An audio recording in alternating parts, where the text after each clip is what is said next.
పందెం కోడి. పందు కూడా ఎక్కడదరా? ఆ తాతాజీ గారిది. ఓ నీ అబ్బా, దాన్ని కోసేసావా? మరి ఇచ్చేయమంటారు? మీరు ఇచ్చిన డబ్బులు మందుకే సరిపోలేదు. సోడాలు కూడా రోడ్కొచ్చాను. దాన్ని ఆడు సొంత కొడుకులా చూసుకుంటున్నాడు రా. కొవ్వెక్కిపోయి కోత కూడా కోయిలపోతుంది. రేపు ఎలాగో ఊడిపోతుంది.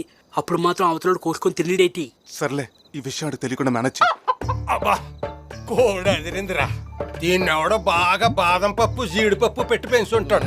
నేనేటాడు అయ్యి ఉంటాడు. నువ్వు అలాగే పెంచుతున్నావు కదా. పెంపకం అంటే గుర్తొచ్చిందిరా, మా సమరసింహం ఎక్కడా? తింటున్నావుగా? అదే తినేటప్పుడు ఎందుకని లోపల ఇంటెన్సివ్ కేర్లో పెట్టాను. ఏం ప్రమాదం లేదు కదా మా బాబుకి? ఏమీ లేదు. ఉంటే గింటే రేపు సంక్రాంతి పోటీల్లో అపోజిషన్ పుంజుకే ఉంటుంది. అదేంటి ఏడుస్తున్నావు? చికెన్ లో కారం ఎక్కువైందా? మమకారం ఎక్కువైందిరా.